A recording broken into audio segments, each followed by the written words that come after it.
twisted, true story.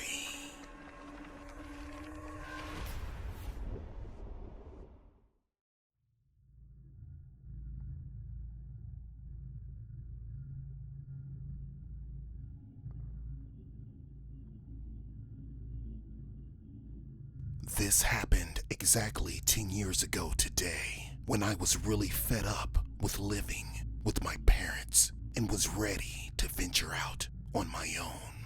Don't get me wrong, I love my parents, they are awesome, but I needed some privacy.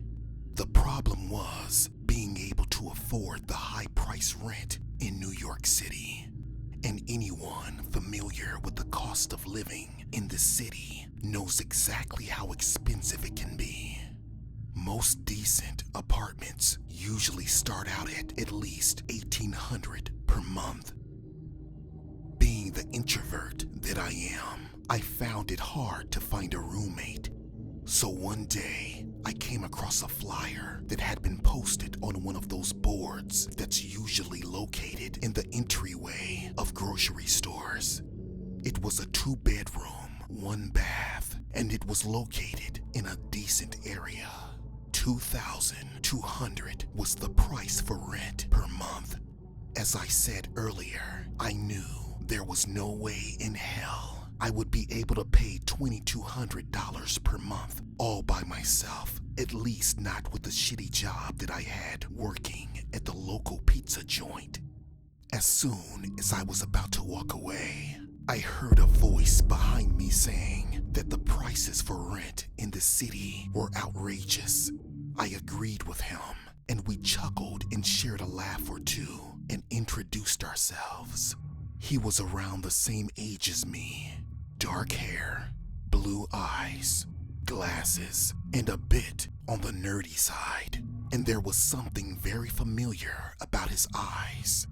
His name was Frank, which just so happened to be my middle name as well, which we both thought was pretty cool. We ended up walking over to the nearby coffee house to sit and chat for a while. That's when I learned that he was also looking for a roommate. So we decided to rent out the apartment that was on the flyer together. 2 months had passed and everything was going great.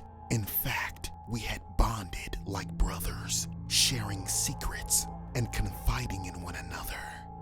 I even told him about my crazy, overly jealous girlfriend, Sarah, and how obsessive she was, and explained to him that's the reason why I broke up with her. He even told me that he had a crazy ex as well.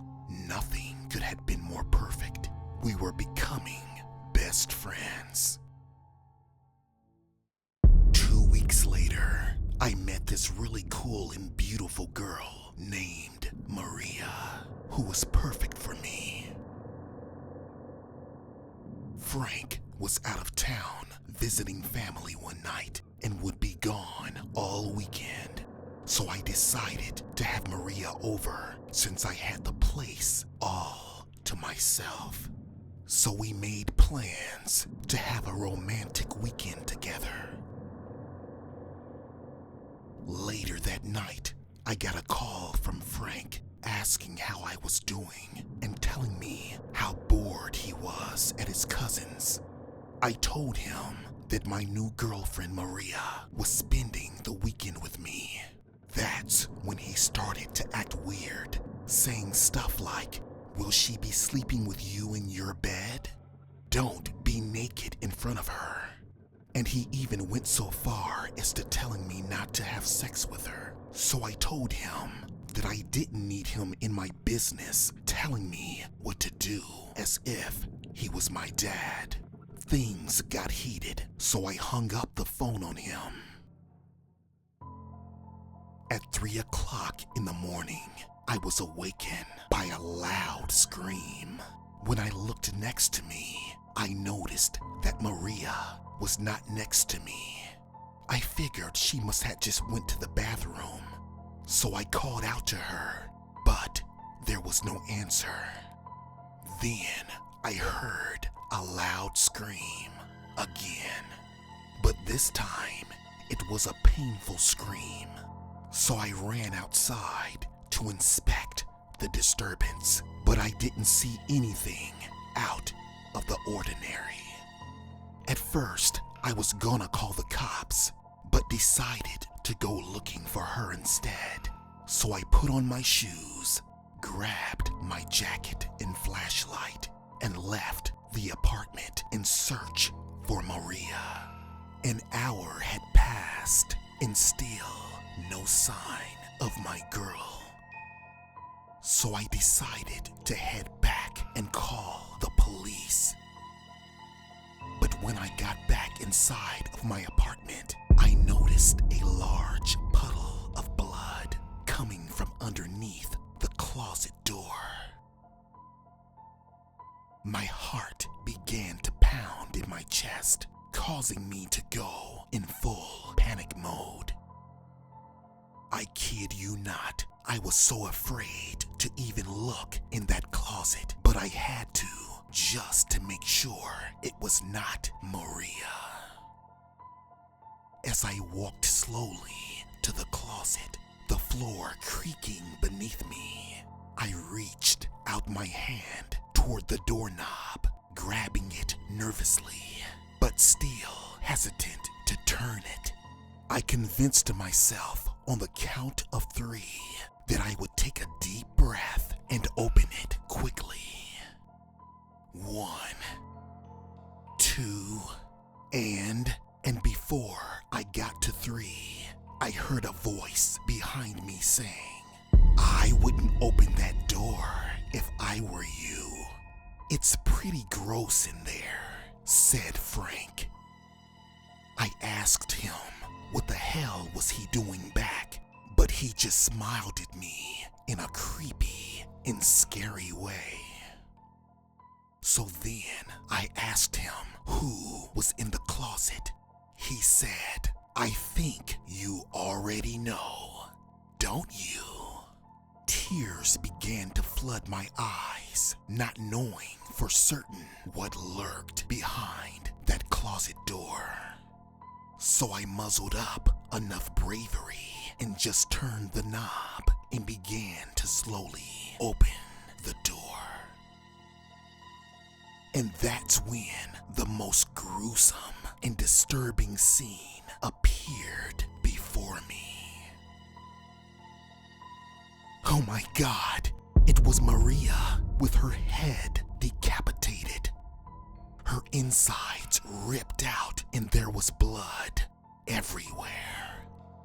I screamed at the top of my lungs and asked Frank, why would he kill my girlfriend?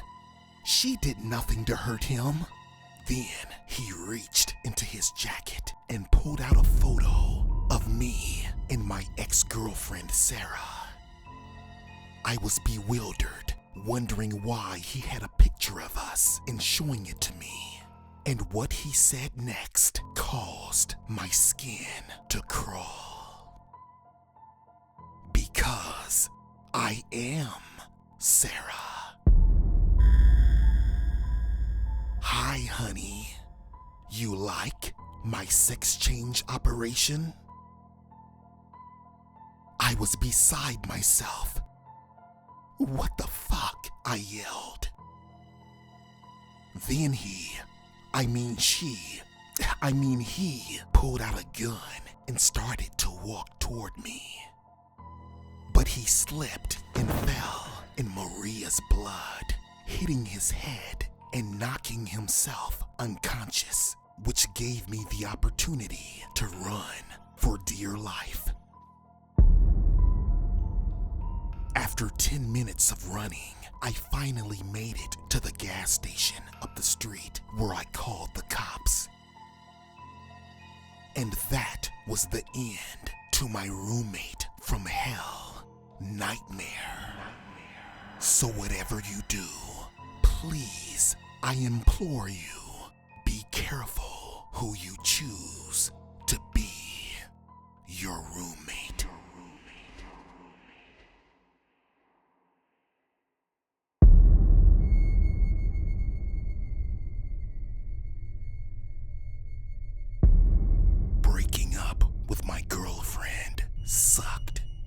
only because I loved her, but because we went half and half on rent for the apartment that we had rented for the past 2 years that we were together. So I had two choices. One, move out, or two, get a roommate, which honestly, I didn't want to do, since all of the roommate from hell horror stories that I had heard, they scared the crap out of me. So I placed an ad in an online newspaper, crossed my fingers, and waited, and waited, and waited.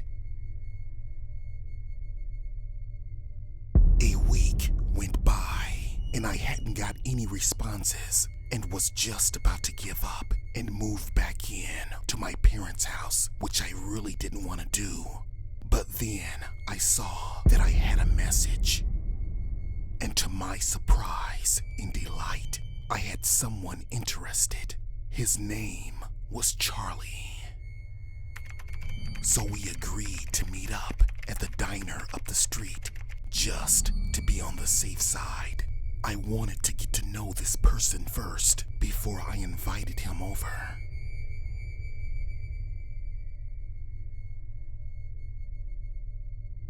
So the next day, I had arrived at the diner 10 minutes late, and the place looked really bare. The only customer was an attractive woman sitting by herself in the booth next to the window. I figured either I was too late and Charlie had given up and left, or he wasn't interested any longer. So I turned around and headed for the exit, but then I heard a woman's voice call out my name. When I turned back around, it was the attractive woman in the booth near the window, signaling for me to come over. So I slowly walked over to her, then sat down. "Yes? Do I know you?" I asked. She then chuckled a bit, then introduced herself as Charlie. I felt like a dumbass. I sometimes forget that the name Charlie can also be a female's name. She told me there was nothing to be sorry about, that 99% of people mistake her as being a man by her name. She was gorgeous, with a bubbly, lovable personality, someone I could talk to for hours. That being said, I told her that I would love to be roommates. So we made plans for her to move in the next day. That day had arrived, and after all of her things were moved in, the first thing we did was make a pact that no matter what, we would keep our living together purely platonic. As I said, she was very attractive, but it'd be best to keep it with no strings attached. Plus, I wasn't ready to start dating again after my breakup. Time flew by quickly, and it had been a month. Everything was going great. So one day, I noticed the trunk of her car was slightly opened. She must have forgotten to close it, so I went to close it for her. That's when I noticed there was dried up blood soaked into the carpet. And I found more blood on the tire iron. I panicked and closed it quickly. But when I looked up, I noticed her standing there, watching me from her bedroom window. I freaked the fuck out, then briskly walked inside and went to my room. Later that night, things were very awkward. I barely said a thing to her, and I knew that she knew that I knew. Then, out of nowhere, she asked me was going to ask her about the bloody tire iron and the blood stain on her carpet in her trunk.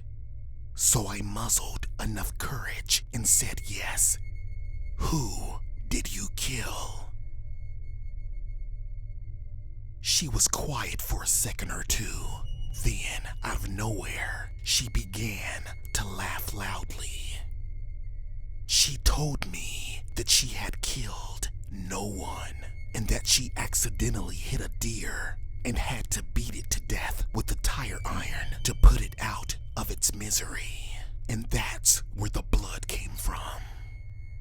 Even though this sounded sloppily scripted, I sheepishly apologized for thinking she could be capable of murder. She said no worries and that she understood how it might have looked to me. Then off to our rooms we went. The next morning, there was a knock at our door. And it was two detectives looking for Charlie. I told them she was not home, that she had went for her morning jog. That's when they pulled out a wanted flyer that had Charlie's photo on it. They explained that she had killed her boyfriend with a tire iron a few weeks past and that she had been on the run ever since.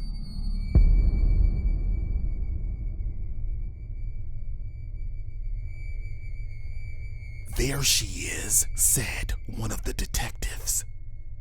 But when Charlie saw them, she jumped in her car and sped off. Both detectives went after her, and the police chase ended up on national news.